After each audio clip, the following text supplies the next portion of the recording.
Hey guys, welcome back to SOS MBA. This is my Bond Arms Public Defender, and it's calibered in 410 shot shell and 45 long Colt. And the key features here that I wanted to do, I wanted to make this so that you could, the way this is set up, you could scout carry it, or you could wear it on your seatbelt kind of thing, or sort of in the front with you in case of kind of what the intended use for a Bond Arms was, is for carjackings.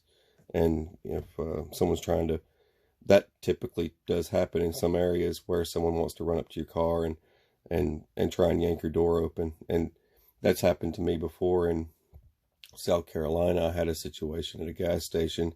A guy's like trying to rip my door open, and he just wanted to get some money, but stuff people can steal. So it's good to have something like this on your side to protect yourself from something like that. And what I did here, I wanted to do this video also to give you guys an update on the sewing machine and show you some of the features of this thing. I thought it was kind of cool. I was just kind of messing around, but I've got this set up here for this purpose, to be able to unsnap, and you could put this in your back pocket too. This also fits in my back pocket. It looks like a wallet. But right here, I was like, I guess I should show you the other feature, right? Before, that's kind of cool. It didn't flip it around for you. But you look over here on this side, the way I've got it set up is so when you, say you fire off these two shots, you've got two more exposed there for you to grab. And you can see the shells. All right, so this comes around, and then under here, you'll have your, let me set the gun down there. You'll have your shells right here. And I made this, I did a little video about that, and I can show you guys just kind of sewing machine working. And these are your Hornady critical defense. And these are great because they have multiple different stages. The first one is kind of more shaped like a hollow point, and the rest kind of fall in play. Pretty accurate. I mean, they're the straightest shooting out of the shot shells, and probably the best for home defense. But anyway, so all four of these lined up in here, and I kind of show you how I get that to do that, right? And that's one of the, I can pull that over. You see there? Most people trip out over that, right? You don't see anything, right? See nothing. There's no stitching. Where's the stitching? Where's the stitching, homie G? Anyway, I'll show you a little bit of that, because I'm getting into gun belts and cowboy style stuff, and Chip sent me a bunch of different instructional guides for cowboy style weaponry and belts and stuff like that, and we're going to be getting into a lot of that stuff. It's pretty neat. I mean, I did back here. This is the sticky side. I just put that on the back. It's not very thick at all. I mean, you could put that in your pocket. You could make belt loops for you, I'm sure. But anyways, with this guy, this was just a real simple little design that I came up with. What's that? And I did a little tassel down here, a little loop in there. You could, this kind of turns a little bit. I tried tightening it up. I put some leather in there, but it wants to spin on me. But I still haven't gotten used to adding things like this to projects. Yeah, something like that. That's kind of how I wanted it to look, right? you know how it is, right? Anyways, it's like this. Just snap it in there like that. And when you need it, I got a couple sets of grips for these, and these are like 20 bucks if you ever want to change your grips out. I just went with the pearl just to match the project a little bit. I had wood grips originally, the factory ones that came with, and I don't know, I've had this thing for years and kept looking at it, and I said, well, you know what, I think I'm going to change that, and I switched over to pearl grips, and I'm all right with it. It looks pretty cool. It's kind of got that Doc Holliday feel. I'm also building in the future, a Doc Holliday replica setup rig, for carry rig. With the help of some friends, we're going to try and put it together to make it look identical to what Doc carried. And I'm going to try, but yeah, I'm hoping that'll be a future video. But if you guys like these Leathercraft videos, please share. I'm going to share some tools with you guys in this video, and I hope it kind of helps give you some ideas. And I'm going to do more tool videos for you guys, because I know I get asked so many times, man, hey, what tools you use and stuff, and then people want me to do more talking, and then people don't want me to do talking. They like the music and the chill effect, and you know, I get so many mixed things, but I kind of mix this one up. There is some chill sections in here. It's pretty cool.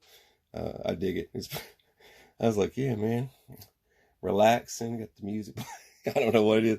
I do it too. I fade out to those videos, just relaxing, chilling. And I'm like, man, that's good. I like that. You know, that's what people need, man. I mean, with the world today and the way things are crazy, I just want to chill out sometimes. But anyway, there that is. And I'll show you how I made that. And I want to show you guys my update on my sewing machine, because it is awesome. Hey guys and gals, the Gadsden flag. I get this a lot. People want the Gadsden flag. I just got done finishing up another G2C, because the PL Mini Valkyrie. This is one of the lights that actually works with the Taurus G2C, and a lot of folks like it. So I like hand stitching everything, and then I polish it all up. But one of the things I wanted to share with you guys is, like, if you're doing like a back strap or something to hold the firearm in place, like a retention strap to keep someone from trying to grab the weapon and yank it out on you when you're standing in line to check out or something. I figured I would share with you one of the tools I don't really play around with much on the show, but I have perfect square cutters, and for all different sizes. And then these are for my loops, like holes for loops, like if I'm going to make something to carry a lot of ammunition or something, I can run loops through and stuff like that. Plus it cuts nice little cuts for belt loops, like for belts, and you need the notches and the holes. Cuts nice little notches, so punches those out pretty nice. I need the wider one. I haven't gotten that one yet, and I still do that by hand. I got these curved ones. They're perfect curves, and I just wanted to share that with you guys. You just sort of stick it in place wherever it is that you want to put that perfect curve in the leather, and just give it a tap, and then lift up, and you'll have this perfect cut. It's very nice. And then just do that to the other side, and you'll have a nice nice snap. It looks pretty cool. Also works really good with dog leashes, collars, things like that. This is 10-ounce leather, and I could move fast if I want to, but I'm just sort of going at my own pace. I got the bobbin and everything figured out. I got the kinks worked out with a lot of the other stuff, and if it freezes, then I know it's probably just a jacked up needle, because I had that problem before. And you can turn if you need to turn. You can rotate. You can move everything around. It works better at this angle. It just happens to like this better. Voila. Nice straight stitching front and rear.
Have it. It's my crazy little creation. What's cool about, let's see it like that. I figured I'd turn it around for you. And like that. And like that. There you go. Anyway, there's the front half. It doesn't stick out too bad. So, one thing that I like about, doing leather work and stuff is that, you can create so many different things. Like, it's like the leather knuckles I've done, and some of the other stuff, man. I mean, this stuff is expensive, man. I was looking at some of the, I don't even charge as much as these other crazies out there that price this stuff, but I was looking around at, like, it was the buttstock, sheaths, like they cover them up, and then they've got like the shell carriers and stuff, and all of them are done wrong. I mean, every single one of them are completely done wrong. And they're still charging like $95 for those things. And I'm like, man, the shell's not going to stay in there very long. I mean, it's going to fall out. It's like these. I mean, the way I did these are accurate. This is how you're supposed to do it. And it's just kind of a new style I'm getting into. And I'm glad I did, because those other, and these are adjustable. So, I mean, like, a couple of years or a year or whatever, you're rocking these for a while, and, things start to loosen up. All you gotta do is just undo one side and pull everything back tight again, and then restitch it up.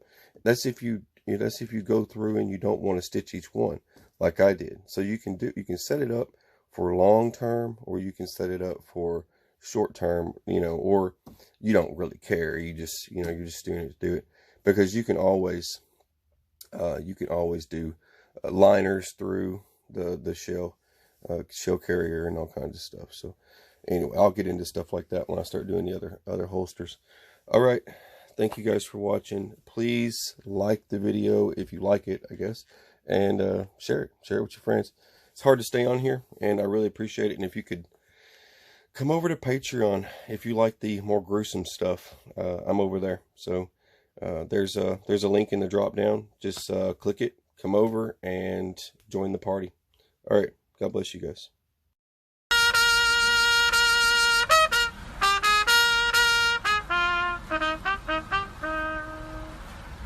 Semper Fi! Semper Fi, brothers! Semper... Do or die, motherfuckers! Let's go! Let's go!